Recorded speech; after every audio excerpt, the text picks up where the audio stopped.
असलामुअलैकुम जी सब देखने वाले ਨੂੰ ਚੰਦ ਦੋਸਤਾਂ ਨੇ ਨਾ ਮੈਨੂੰ ਮੈਸੇਂਜਰ 'ਤੇ ਸਵਾਲ ਕੀਤਾ ਸੀ ਕਿ ਜੀ ਤੁਸੀਂ ਵਰਜ਼ਸ਼ ਕਰ ਰਹੇ ਆ ਅਤੇ ਖਾਣ ਦਾ ਖੁਰਾਕ ਦਾ ਕੀ ਨਿਜ਼ਾਮ ਆ ਵੀ ਮਤਲਬ ਕੀ ਖਾਣਾ ਪੀਣਾ ਕਿਸ ਤਰ੍ਹਾਂ ਆ।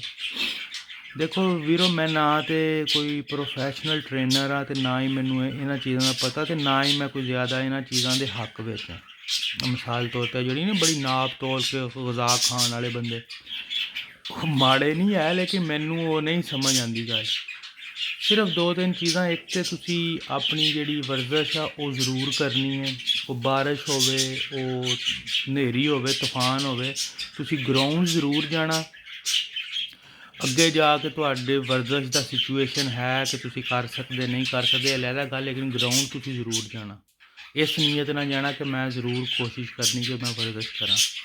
ਇੱਕ ਗੱਲ ਹੈ। ਦੂਸਰੀ ਗੱਲ ਜਿਹੜੀ ਮੈਂ ਆਪਣੇ ਤੋਂ ਤੁਹਾਨੂੰ ਮੈਂ ਸਾਫ਼ ਗੱਲ ਦੱਸਦਾ, ਇਹ ਕੋਈ ਨਹੀਂ ਹੈ ਨਾ ਤੇ ਮੈਂ ਇਹਦੇ 'ਚੋਂ ਕੋਈ ਤੁਹਾਨੂੰ ਕੋਈ ਦੱਸ ਕੇ ਕੋਈ ਅੱਲਾ ਜਿਹੜੀ ਆ ਕੋਈ ਸ਼ੈ ਮੈਨੂੰ ਲੱਭ ਜਾਣੀ ਹੈ, ਠੀਕ ਹੈ ਨਾ। ਇਹ ਅੱਲਾ ਬਿਹਤਰ ਜਾਣਦਾ ਇਸ ਗੱਲ ਨੂੰ ਵੀ ਕੋਈ ਮੈਂ ਲੁਕੋ ਨਹੀਂ ਹੈ। ਜੋ ਮੈਂ ਕਰਦਾ ਨਾ ਉਹੀ ਤੁਹਾਨੂੰ ਦੱਸਣ ਲੱਗਾ।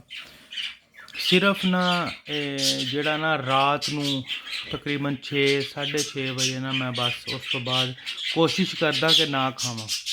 ਉਹ ਇਨਸਾਨ ਆ, ਕਦੀ ਕਦੀ ਫਿਰ ਸਾਡਾ ਵੀ ਜਿਹੜਾ ਆ ਖਰਾਬ ਹੋ ਜਾਂਦਾ, ਦਿਲ ਕਰਦਾ ਵੀ ਚਾਰ ਸਾਰੇ ਖਾਂਦੇ ਅਸੀਂ ਕੋਈ ਬੁਰਕੀ ਪਾ ਲਈਏ ਮੂੰਹ 'ਚ ਹੈ। ਲੇਕਿਨ ਕੋਸ਼ਿਸ਼ ਕਰੀਦੀ ਹੈ ਕਿ ਰਾਤ ਨੂੰ ਨਾ 6:30 ਤੋਂ ਬਾਅਦ ਨਾ ਖਾਇਆ ਜਾਏ। ਅਤੇ ਕੋਸ਼ਿਸ਼ ਇਹ ਵੀ ਕਰਨੀ ਆ ਨਾਲ ਕਿ ਤੁਸੀਂ ਨਾ ਜਿਹੜਾ ਦੂਸਰਾ ਨਹੀਂ ਹੁੰਦਾ ਫਰਾਈਡ ਸਟੱਫ, ਮਤਲਬ ਤਲਿਆ ਮਾਲ ਘੱਟ ਖਾਣਾ।